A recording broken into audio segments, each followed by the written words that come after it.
Hello viewers, you're watching Afghanistan Report and I'm your host Swati Kundra. The main stories are: White House concerned over attack on American University in Kabul. Prime Minister Modi says India will always stand by Afghanistan. Disabled Afghan girl painter dreams of a bright future. A deadly attack at American University in Kabul has killed many, including students. Medics warn that some of the survivors of the gun and bomb attack who have been admitted to the hospital for treatment are in critical condition. We have a report. Wounded victims of an attack at the American University in Kabul on August 25th are undergoing treatment at a hospital where medics have warned that some of them are in a serious condition. At least 12 people, including 7 students, were killed in the gun and bomb attack that sent hundreds of students fleeing in panic before the assault ended when 2 gunmen were shot dead. More than 40 people were wounded in the attack. باز من به دستی انداخت ما خود از زیر میزا خود پت کردیم که باش ما چریش نگیره اوگار نشیم چوکیار هم در سرای خود گرفتیم و تا که این بخواه که دیگه بمب بندازه و فایر کنه سر ما ما آجل از کلکینا خود بیرون پایین انداختیم از منزل دو در بیرون پایین انداختیم دیگه هم از اینجا بیرون برآمدیم گریختیم دیگه. The American University of Afghanistan has about 1,700 students and advertises itself as the country's only not-for-profit, non-partisan co-educational university. It opened in 2006 and caters to full-time and part-time students. Ahmed Hussain, a student at the university, narrated the horror. کسایی که در جیم بودیم باز در داخل فیتنس مردانه باز اونجا کسایی که سیف روم هستن ما دروازه سیف روم باز بند کردیم در داخل سیف روم باز ماندیم تا ساعت‌های 1 بجه یا 1 و نیم بجه شب باز ما را قطع واکنش سریع به خیالم کشید. Deeply concerned about the attack, the White House said the United States is closely monitoring the situation in Kabul. Look, I think anytime we see innocent civilians, whether they're Americans or Afghans or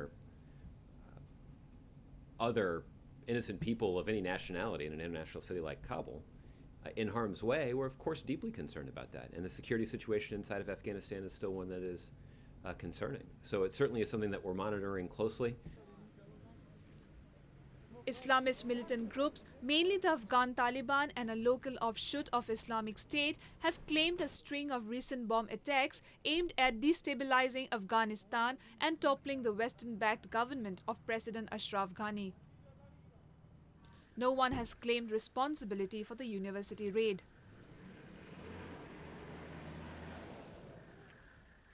Indian Prime Minister Narendra Modi has said the 1.25 billion citizens of India will always stand by Afghanistan in its quest for peace and stability. We have a report. On August 22, the Indian Prime Minister Narendra Modi and Afghanistan President Ashraf Ghani jointly inaugurated the restored Star Palace in Kabul through video conferencing.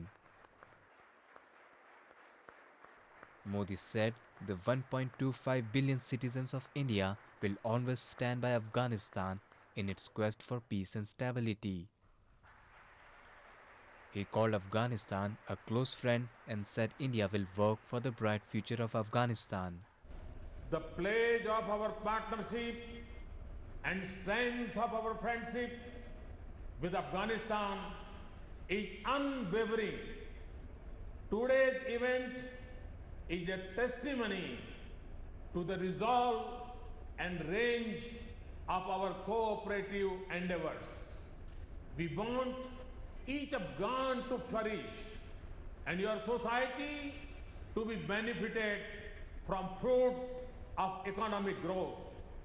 Whatever may be the odds, India will work with you for a bright future of all Afghans.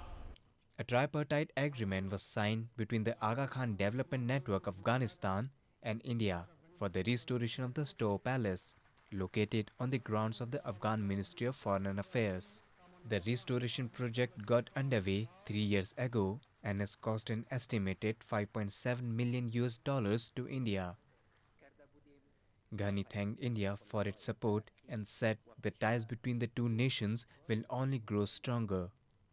امروز نیز دولت و ملت هند با سهم گرفتن در پروژه‌های کوچک و بزرگ بازسازی و انکشافی در گوشه و کنار افغانستان می‌خواهند که ما در برابر مشکلات تنها نباشیم و با کمک یکدیگر راه استقلال را که از قرن گذشته آغاز کرده بودیم تا پیمودن قله‌های ترقی و پیشرفت دوش همدیگر بپیماییم.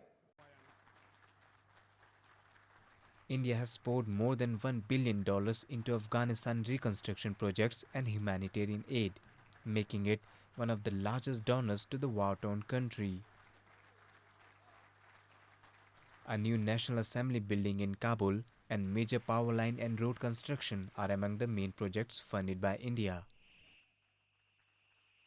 Moving on, Afghan forces have launched operations against the Taliban in Kunduz a day after recapturing a strategic district of the northern province from the militants. We have a report. Afghan troops forced out the Taliban from a strategic district in the northern province of Kunduz hours after the militant group had taken control on August 20.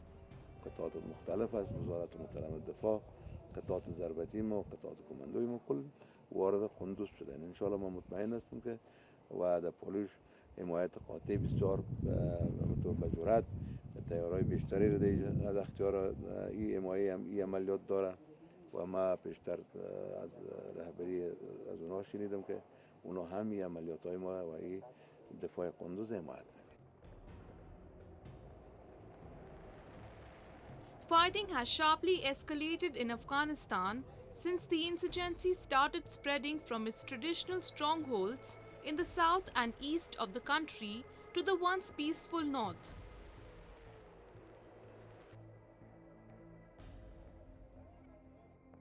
The militants seized the district of Khanabad, which connects Kunduz to Takhar and other northern provinces. Heavy fighting took place in several other districts. وضعیت بیخی خراب است وضعیت وخیم است که دولت کو دیگر کو باخصاص کو پرسان چهار طرف بند است رای خانواده بند است رای چهار طرف بند است بچه‌های مردم میمیره اولاد مردم میمیره پای پاک در بدری است ملت هیچ نه جانتن نمیتفهمیدی. A lack of ammunition and few reinforcements are the main reasons for the district's fall to the Taliban, who are seeking to force the NATO-led coalition out of Afghanistan and bring in Islamic law. Now we meet a disabled Afghan girl who draws lifelike sketches with her mouth. She hopes to have a career as an artist and have international exhibitions. Have a look. Like many other young artists of her age, 16-year-old Robaba Mohammadi dreams of holding international art exhibitions. The only difference is that she draws not with her fingers but with her mouth.